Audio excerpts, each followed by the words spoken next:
Hello everyone. आज हम भूगोल के एक बहुत ही महत्वपूर्ण टॉपिक जलवायु का अध्ययन करेंगे और विस्तार पूर्वक जानेंगे कि भारत की जलवायु कैसी है। तो चलिए सबसे पहले हम जलवायु को समझते हैं। जलवायु मतलब कोई विस्तृत क्षेत्र, बहुत बड़ा क्षेत्र, जैसे भारत एक देश है, कोई विस्तृत क्षेत्र जहां पर लंबे समय तक जो मौसम की अवस्थाएं होती हैं उनमें जो परिवर्तन होता है उसके औसत को हम जलवायु कहते हैं। यहां देख सकते हैं कि किसी विस्तृत क्षेत्र में एक लंबी अवधि, और जो लंबी अवधि होती है वो सामान्यतया 30 वर्ष या 30 वर्ष से अधिक की हो सकती है। तो उसमें पाए जाने वाली मौसम की जो औसत अवस्थाएं होती हैं उनके कुल योग को हम जो है जलवायु कहते हैं। अब जो जलवायु होता है वो 4 महत्वपूर्ण चीजें होती हैं जिनका हम जलवायु के अंदर अध्ययन करते हैं। अब 4 महत्वपूर्ण चीजें क्या होती हैं जलवायु के लिए? नंबर 1 होता है तापमान। आप देख सकते हैं कि तापमान मतलब जो सूर्य है उससे हमारी पृथ्वी कितनी गर्म हो रही है, कहां पर गर्म हो रही है, कहां पर ठंडी है, ये सारा चीज जो है तापमान के अंतर्गत आएगा। दूसरा, हवाओं की दिशा। हवाओं की जो दिशा होती है वो भी जलवायु का, हम उसके अंतर्गत, जलवायु के अंतर्गत हम इसका अध्ययन करते हैं। और वर्षा कहां पर कितनी अधिक वर्षण हो रहा है, कितना कम वर्षा हो रही है, ये जलवायु के अंतर्गत हम इसका भी अध्ययन करते हैं। और चौथी जो चीज है वो बहुत महत्वपूर्ण है, वायु दाब, एयर प्रेशर। तो अगली जो चीज है वो वायु दाब का हम इसके अंतर्गत अध्ययन करते हैं। तो जो हमारा जलवायु है उसके अंतर्गत हम तापमान, हवाओं की दिशा, वर्षा और एयर प्रेशर, इन चीजों का हम इसके अंतर्गत अध्ययन करते हैं। अब जलवायु में हमने मौसम देखा। मौसम क्या होता है? मौसम, जलवायु जो होती है एक बहुत विस्तृत क्षेत्र में लंबे अवधि की हमने बात करी, लेकिन जो मौसम होता है वो किसी क्षेत्र में एक विशेष समय में, कम समय में जो वायुमंडल की अवस्थाएं होती हैं उसको हम मौसम कहते हैं। यानी कि मौसम जो है एक, जैसे आज हम देखेंगे कि आज का मौसम कैसा है। भाई मौसम दिन में कई बार बदल सकता है, लेकिन जलवायु कई वर्षों तक रहती है। कहेंगे कि आज सुबह धूप थी, दिन में बारिश हो गई, शाम को फिर जो है आसमान साफ हो गया, ठंडा हो गया। तो 2-3 बार एक दिन में जो है मौसम में परिवर्तन हो गया। तो मौसम क्या है कि एक शॉर्ट टर्म में जो है जो वायुमंडल की अवस्थाएं हैं उसमें परिवर्तन को हम मौसम कहते हैं। यहां पर आप देख सकते हैं सीधा सा थोड़ा सा अंतर दिखाया मैंने। जलवायु जिसे हम क्लाइमेट कहते हैं और मौसम जिसे हम वेदर कहते हैं। जलवायु वायुमंडल की वह अवस्था जो लंबे वर्षों तक रहती है, जैसे कि मैंने पहले बता दिया। और मौसम वायुमंडल की वह अवस्था जो जल्दी जल्दी बदलती है। तो आप इसको ऐसे ही समझ सकते हैं बहुत शॉर्ट में कि जो क्लाइमेट होता है वो वायुमंडल की वह अवस्था होती है जो लंबे वर्षों तक रहती है, और मौसम जो है वह अवस्था होती है जो जल्दी जल्दी बदलती है। उदाहरण के लिए आप देखेंगे कि भाई भारत की जलवायु कैसी है। भारत एक विस्तृत क्षेत्र है, यहाँ की पूरी जलवायु, अब जलवायु जो है कई सालों तक जो है स्थिर रहती है। मौसम, भाई एक छोटी सी जगह का मौसम, उत्तरकाशी का मौसम, देहरादून का मौसम, ये जो है बहुत छोटी छोटी और लंबे छोटे समय के लिए जो है मौसम में परिवर्तन होता है। इसके बाद हमने देखा कि यहां पर तापमान आप सब जानते हैं, वर्षा सब जानते हैं। एक चीज आई वायु दाब। वायु दाब क्या होता है कि जो हमारी पृथ्वी है इसके ऊपर जो वायु है इसका जो दबाव है उसको ही हम वायु दाब कहते हैं। मान लिया कहीं पर जो है एक गैस सिलेंडर है या गुब्बारा है, एक फिक्स आकार का है, उसमें हम बहुत ज्यादा वायु भरेंगे तो वायु दाब बहुत ज्यादा हो जाएगा। उसमें बहुत ज्यादा अगर हवा भर देंगे, कम हवा भरेंगे तो वायु दाब उसमें कम रहेगा। यानी कि बहुत ज्यादा जहां पर दबाव होगा वायु का, वो वायु दाब उतना अधिक होगा, जहां कम होगा वायु दाब उतना कम होता है। अब जो वायु दाब होता है, जब भी वायु गर्म होती है तो हल्की होकर ऊपर उठने लगती है और फैल जाती है। यानी कि जब गर्म होगी हवा, वायु जब गर्म होगी तो क्या होगा, फैल जाएगी और फैलने पर दबाव जो होगा वो कम हो जाएगा। और जब ठंडी होगी हवा तो क्या होगा, वायु दाब, वहां पर वायु सिकुड़ जाती है और वायु दाब अधिक हो जाती है। यूं समझ लीजिए कि जब गर्मी का मौसम होता है, हमें बहुत गर्मी होती है और गर्मी होती है, हम बोलते हैं यार अलग अलग बैठो, जरा अलग अलग बैठो, बहुत गर्मी हो रही है ना, खुली हवा में हवा आने दो। तो वो क्या है, वहां पर वायु दाब घट जाता है, लोगों का दबाव जो है वो घट रहा है, दूर दूर बैठ रहे हैं। ठंड में हमें बहुत ठंड लगती है और ऐसे हम सिकुड़ जाते हैं, अरे नजदीक नजदीक आओ यार, जरा ठंड से बच जाए। तो क्या है, इकट्ठे बैठ जाते हैं, एक कमरे में 40-50 बैठ जाएंगे। लेकिन गर्मियों में बैठ के दिखाओ एक कमरे में 40-50, बहुत ज्यादा जो है वहां पर आपको गर्मी होगी। तो यूं समझ लीजिए कि जब तापमान बढ़ता है तो वायु दाब क्या होता है, वो घट जाता है, और जब तापमान घटता है तो वायु दाब क्या होता है, बढ़ता है। यहां पर आप देख रहे हैं P = 1/T, यानी कि जो प्रेशर होता है, वायु दाब होता है, वो समय जो टेम्परेचर होता है उसके व्युत्क्रमानुपाती होता है, उसका अपोजिट होता है। इसलिए P = 1/T यहां पर लिखा है कि जब तापमान बढ़ेगा तो वायु दाब घटेगा, वायु दाब घटेगा तो तापमान बढ़ेगा तो वायु दाब घटेगा, यानी कि उल्टा होता है। जो हमारा वायु दाब होता है, इसको हम कैसे मापते हैं, तो वायु दाब मापने के लिए हमारे पास एक यंत्र होता है जिसे हम कहते हैं बैरोमीटर। तो बैरोमीटर से हम वायु दाब को मापते हैं। बैरोमीटर में पारे का अचानक गिरना, पारा होता है, उसमें एक यंत्र होता है, उसमें पारा भरा हुआ होता है। जब उसमें पारा अचानक गिर जाता है तो जो है तूफान आने का वो संकेत करता है। और बैरोमीटर में पारे का बढ़ जाना, साफ मौसम यानी कि प्रति चक्रवात इसे हम कहते हैं, का संकेत होता है। बैरोमीटर में पारे का अचानक गिरना और फिर धीरे धीरे बढ़ना बारिश का संकेत होता है। तो इस तरह से जो हमारे मौसम वैज्ञानिक होते हैं वो बैरोमीटर के द्वारा जो है मौसम का अनुमान लगाते हैं। ये इसको आप ध्यान रखेंगे, P = 1/T। अब इसमें हमने देखा कि हवा क्या होती है। हवा जो होती है वो हमारे, जहां पर मान लिया कोई गुब्बारा है, उसमें हमने हवा भर दी, हवा को हम सबने महसूस किया, उसमें हमने हवा को भर दिया। तो जब हम किसी गुब्बारे में हवा को भर देते हैं और हवा रुकी हुई होती है तो उसे हम वायु कहते हैं, ठीक है। और अगर हवा तेज है, चल रही है, ठीक है, तो उसे हम क्या कहते हैं, तो उसको हम कहते हैं पवन। अगर रुकी हुई है तो उसे हम क्या कहेंगे, वायु कहेंगे, और चलती हुई को हम पवन कहेंगे। तो इस तरह से जो है हमने देखा। अब जो हवा होती है उसकी गति, जो हवा गति करती है, चलती है, वो क्यों चलती है, उसका कारण क्या होता है, इसको भी जानना जरूरी है। अभी मैं बताता हूं आपको हवा क्यों चलती है।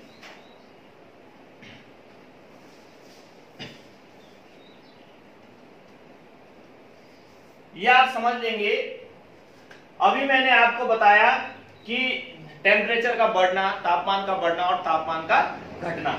मान लिया यहां पर जो है क्या है, तापमान उच्च है तापमान बढ़ गया, तो यहां पर क्या होगा, तापमान बढ़ने के बाद यहां पर आपका तापमान बढ़ा तो जो वायु है, हवा है, वो क्या हो गई, दूर दूर हो गई, यानी कि वायु दाब कम हो गया, वो ज्यादा हो गया तापमान बढ़ने पर।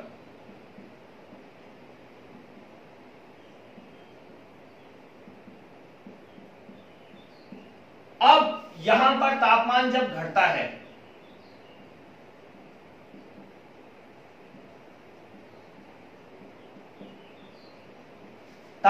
अगर घटेगा तो वायु दाब जो है वो बहुत ज्यादा बढ़ जाएगा। ये आप देख रहे हैं, तापमान घटने पर वायु दाब बढ़ जाएगा। वायु दाब यहां मतलब ये हो गया आपका हाई प्रेशर, ये आपका हाई प्रेशर हो गया, इसको हम शॉर्ट में लिखेंगे हाई प्रेशर। और यहां पर लो प्रेशर हो गया, मतलब जो वायु का दाब है वो यहां पर कम है, लो प्रेशर है, और यहां पर क्या है, हाई प्रेशर है। अब होता क्या है कि जो वायु होती है वो हमेशा हाई प्रेशर से लो प्रेशर की ओर भागती है, हाई प्रेशर से लो प्रेशर की ओर ये भागेगी। क्यों भागेगी? क्योंकि यहां पर बहुत कंजेस्टेड हो गया, वायु दाब बढ़ गया है ना, अब यहां पर कम है, यहां से भागना ये शुरू कर देगी, बोलेगी यार यहां पर तो जो है बहुत जगह है, यहां पर आराम से रह लेंगे, इस खिचड़ी में कौन रहेगा यहाँ। तो हाई प्रेशर से हमेशा हवा लो प्रेशर की ओर गति करती है। तो इस चीज को आप हमेशा ध्यान रखेंगे कि जो हवा की गति होती है वो उच्च वायु दाब से, उच्च वायु दाब हाई प्रेशर से निम्न वायु दाब की ओर होती है।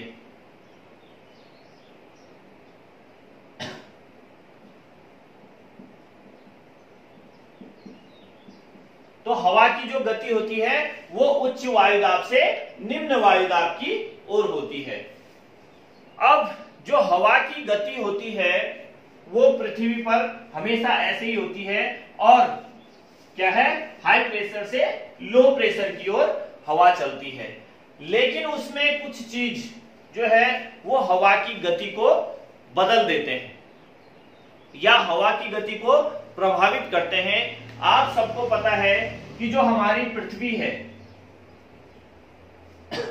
पृथ्वी जो है उसके बीचों बीच ये विषुवत रेखा है और विषुवतीय क्षेत्र है, 0 डिग्री अक्षांश। इसके 23.5 डिग्री उत्तर में कर्क रेखा और 23.5 डिग्री दक्षिण में मकर रेखा स्थित है। 23.5 डिग्री उत्तरी कर्क रेखा और 23.5 डिग्री दक्षिण में मकर रेखा है। और जो पृथ्वी है वो अपने अक्ष पर पश्चिम से पूरब की ओर क्या कर रही है, गति कर रही है। तो गति करने के कारण उसमें जो हवा है उसमें भी एक परिवर्तन हो जाता है, और जिसे हम कहते हैं कोरियोलिस बल। कोरियोलिस बल हम इसको कहते हैं, कोरियोलिस बल।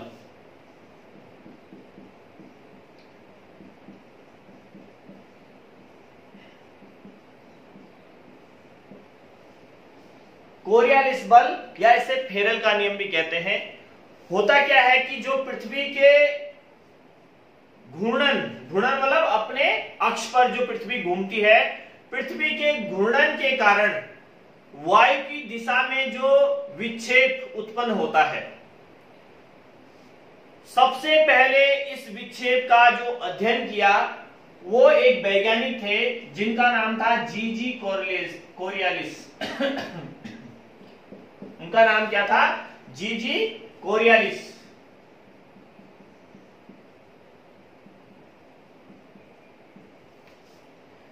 जी कोरियोलिस ने इस का अध्ययन किया, इसलिए इसे जो है हम क्या कहते हैं, इस विक्षेपण बल को हम कोरियोलिस बल कहते हैं। तो आपने देखा कि जो कोरियोलिस बल है वो पृथ्वी के घूर्णन के कारण जो वायु होती है उसकी दिशा में विक्षेप उत्पन्न करता है, डिफ्लेक्शन, विक्षेप डिफ्लेक्शन उत्पन्न करता है, और जिसका अध्ययन सबसे पहले जी कोरियोलिस है, ये कोरियोलिस ने किया था, जिसके कारण से कोरियोलिस बल भी कहते हैं। होता क्या है इसके कारण कि जो पृथ्वी का ये यहां पर 0 डिग्री है, ये उत्तरी गोलार्ध है, ये क्या है, उत्तरी गोलार्ध ये, और ये है दक्षिणी गोलार्ध। तो कोरियालिस बल के कारण होता क्या है कि उत्तरी गोलार्ध में जो हवाओं की गति होती है या गतिशील वस्तु कोई और भी होगी, हम पत्थर फेंकेंगे या फिर जो है हवाओं की गति है या हमारा जो है रॉकेट है या कुछ भी चीज है, उत्तरी जो गोलार्ध है वहां पर गतिशील वस्तु अपने दाईं ओर मुड़ जाती है। यहां पर ये देखिए, यहां पर उत्तरी गोलार्ध में कोई भी वस्तु, ये यहां देख रहे हैं आप, ये अपने दाईं ओर मुड़ जाएगी ऐसे, और ये दाहिना है इसका, दाईं ओर मुड़ जाएगी, और दक्षिणी गोलार्ध में वो अपने बाईं ओर मुड़ जाती है। ये कोरियालिस बल है जो पृथ्वी अपने घूर्णन करती है, उसके कारण जो पृथ्वी का उत्तरी गोलार्ध है वहां पर कोई भी वस्तु जो गति करेगी वो अपने दाईं ओर मुड़ जाएगी और दक्षिणी गोलार्ध में बाईं ओर मुड़ जाएगी। इसको आप ध्यान रखें, कोरियालिस बल के कारण, जिसे हम क्या कहते हैं, फेरल का नियम भी कहते हैं। तो इस तरह से हवाओं की दिशाओं में परिवर्तन होता है। अब हम थोड़ा सा जान लेते हैं चक्रवात के विषय में। चक्रवात क्या होता है? देखिए होता क्या है,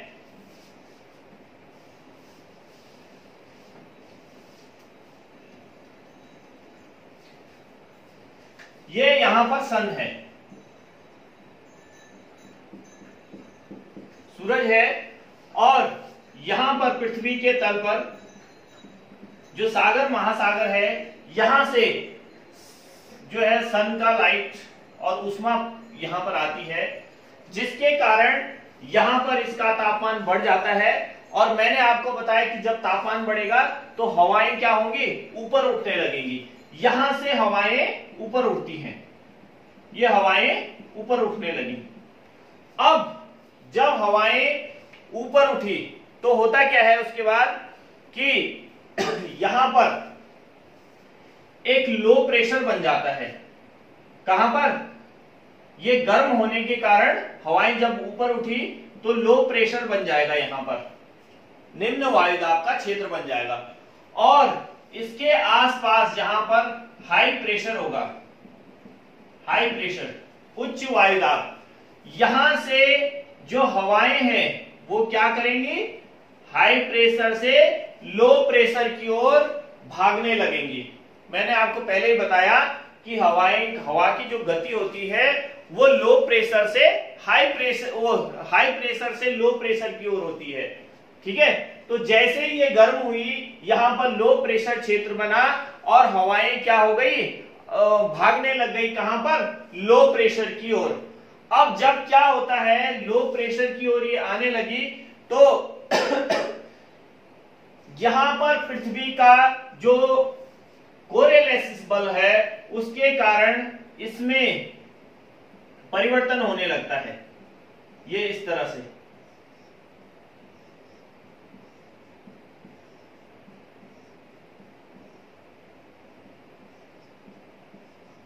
ये तो हवाएं क्या होती हैं, वहां पर जहां पर लो प्रेशर क्षेत्र बनता है वहां पर बहुत तेज गति से क्या करने लगती हैं, घूमने लगती हैं, और एक चक्र के आकार का जो है वहां पर बना देती हवाएं, जिसे हम क्या करते हैं, चक्रवात कहते हैं।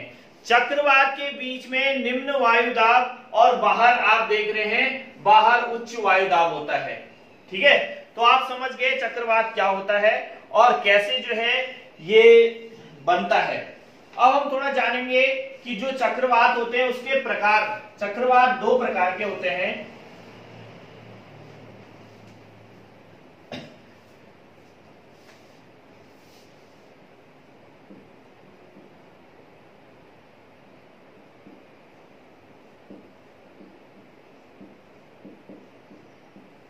साइक्लोन या चक्रवात जो है इसके दो प्रकार होते हैं। एक होता है उष्णकटिबंधीय चक्रवात,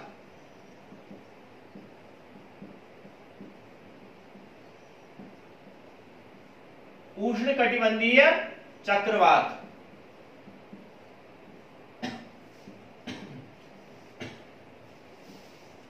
नंबर एक।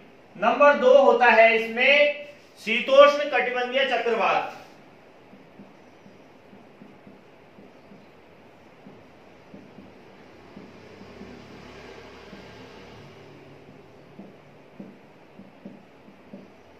तो दो प्रकार के चक्रवात होते हैं, एक उष्ण कटिबंधीय चक्रवात और दूसरा शीतोष्ण कटिबंधीय चक्रवात। आपको ज्ञात ही है कि जो हमारी पृथ्वी है, यहां से ये भूमध्य रेखा है, विषुवत रेखा, इसके ऊपर 23.5 डिग्री कर्क रेखा और 23.5 डिग्री दक्षिण में मकर रेखा। इन दोनों रेखाओं के बीच का जो क्षेत्र है ये उष्ण कटिबंधीय क्षेत्र कहलाता है। उष्ण कटिबंधीय क्षेत्र कहलाता है क्योंकि यहां पर वर्ष भर जो है सूरज सीधा चमकता है और बहुत गर्म इलाका होता है। आप देखते होंगे कि जब सूरज उत्तरायण जाता है तो कर्क रेखा पर लंबवत चमकता है और जब दक्षिणायन जाता है तो मकर रेखा पर लंबवत चमकता है और जो विषुवत रेखा है वहां पर वर्ष भर सूरज की किरणें क्या होती है, लंबवत पड़ती है, जिस कारण जो है ये क्षेत्र पृथ्वी का सबसे अधिक गर्म होता है, जिसे हम उष्ण कटिबंधीय कहते हैं। तो यहाँ पर जो चक्रवात होते हैं उन्हें उष्ण कटिबंधीय चक्रवात कहते हैं। और दूसरा हमारा 35 डिग्री से और 65 डिग्री अक्षांशों के बीच आने वाले चक्रवात को शीतोष्ण। आप देखते होंगे कि यहाँ 66.5 डिग्री उत्तरी और यहाँ 66.5 डिग्री दक्षिणी गोलार्ध के बीच का ये जो एरिया है ये इसे हम शीतोष्ण कहते हैं, शीतोष्ण। और ये शीत कटिबंधीय है, 90 तक ये शीत कटिबंधीय क्षेत्र है। तो ये जो क्षेत्र है ये शीतोष्ण है। तो यहाँ पर कर्क रेखा से लेकर 23.5 डिग्री उत्तरी से लेकर के 66.5 डिग्री उत्तरी और 23.5 डिग्री दक्षिणी से लेकर के 66.5 डिग्री दक्षिणी अक्षांशों के बीच जो चक्रवात होता है उसे हम क्या कहते हैं, शीतोष्ण चक्रवात कहते हैं। तो इस तरह से जो चक्रवात होते हैं ये दो प्रकार के होते हैं। अब थोड़ा सा हम जानते हैं कि जो चक्रवात होता है उसके अलावा एक होता है प्रतिचक्रवात। प्रतिचक्रवात क्या होता है? प्रतिचक्रवात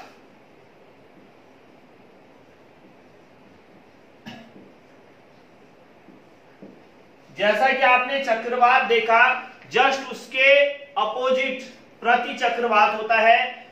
प्रतिचक्रवात के मध्य हाई प्रेशर होता है और बाहर लो प्रेशर होता है।